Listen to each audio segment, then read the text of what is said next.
let's go over how to patch your pedals to your pedal board. So you'll see that I've already got all my pedals configured and set up on my pedal board itself, and I've got all my cabling going from one pedal to another. Okay, so first thing that I've actually done is, if you'll see on the side here, I've bought what's called Neutrik Plugs. Alright, so I've got my input and two outputs as well. So these are available from most music stores if you ask for them. You may be able to find them at some hardware stores as well. So essentially what I've done is, you've got your input into here, and on the other side I've soldered in my cable. So my very first loop starts from here, so I plug in my cable into here, and from there it goes into my wah. So you'll see that there's a cable coming out from underneath my board, right, and that just plugs straight into my wah.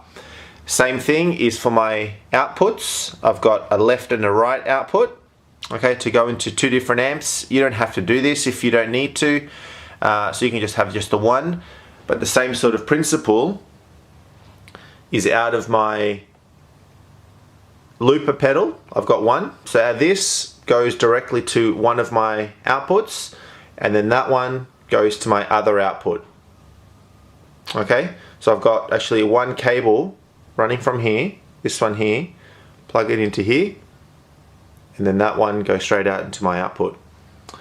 Okay, now the one thing that I would recommend is to buy good quality cables. I think that's the first thing. I'm actually in the market to update my cables because I want to actually customize the length of them, because you may see that this cable, for example, is just sort of looped in there. So there's a few brands, like you've got Lava cables, you've got George L's, for example, that let you customize your cables without needing to solder them.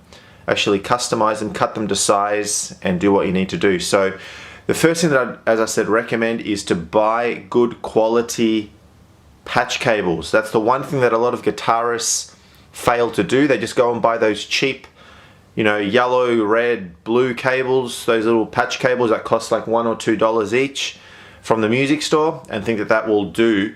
But really, they're cheap cables. They're not using good materials inside them, so the quality and your tone of your guitar will be affected. So the one thing that I recommend is buy good quality cables.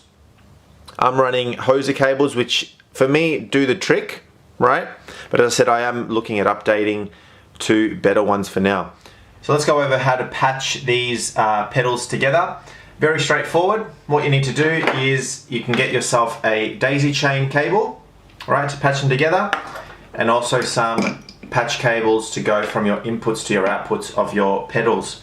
Now what you'll find is these pedals under my Velcro here, you can also see that you can put a 9-volt battery in them as well. But for this exercise, we're just going to use the power that comes with them. So very straightforward.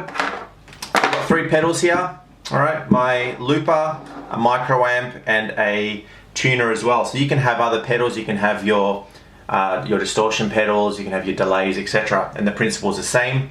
Working at the order is also important. So we're not going to go over that in this video, but that's something that you need to consider, what order you're going to put your pedals in. So firstly, let's run our guitar. All right, so you're going to have your guitar going into here, into your input, and it'll just go like so. Okay. Make sure that your input is the ones on the right, your outputs are generally the ones on your left. So patching them together is as easy as just grabbing your patch cable into the output and then into your input, like so. Okay, straightforward. And then we do the other one. Okay, that doesn't work too well. There you go. So that's the pedals all patched together.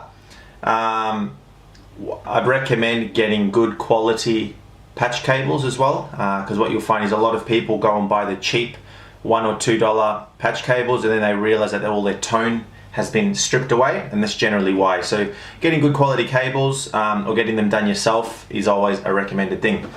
Next, you want to power your pedals. All right, Now, depending on how you want to do this, as I said, you can do your 9-volt batteries, or you can just power them all together. If you've got a brick, like a power brick, or if you've got something like a 1-spot power adapter, you can daisy chain them all together.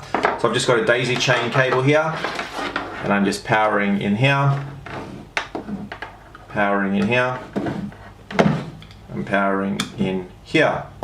Okay, I've also got these caps for the ones that aren't in use. Okay, so we'll leave those in there because they're not in use. And then you just got your input for your power that goes into there. That's pretty straightforward. It is a little bit of a messy setup what I've just done here, but you would have seen from the video of my board that I have neatened it up by putting the cables underneath to sort of make it look a bit better. Also, you'll see that the Velcro on the bottom is something that I'd recommend.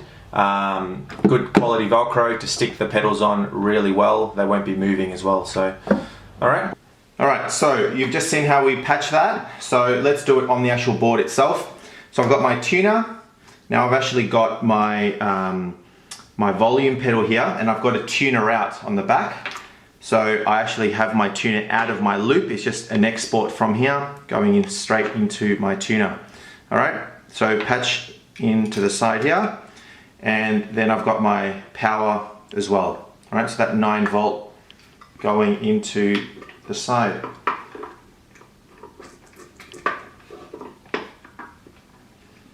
Actually, let's just put it like that. Makes a little bit more sense. Alright, so that's my tuner. Next, we've got the micro amp. Again, I've got my input, my output, and my power already running through. So input goes on there. I've got the power just there as well. And that goes in there, like so. Okay. And then lastly, my looper. So that's going from my output. That's last on my chain as I'm running stereo. That's the last pedal on my chain. And then we go in the input in here. And the power on the side. All right. If I can get that to sort of work. Hang on, let's try it like that. Alright, so that's that. So on the side as well, I've got my input and 2 outputs.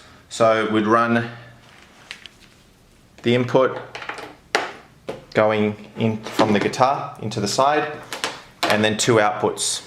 So into 2 different amps, but we're just going to do 1 output there. And I've also got a power on the side here, which powers the entire board. Alright, so you'll see that on the bottom of my board, I've got it set up with, well, I've taped it up, so I've actually soldered this all together for my inputs, my outputs, rigged it all up, tried to make it sort of as neat as possible, put the holes, cabling, etc. Alright, and that is the basic way on how to cable your board.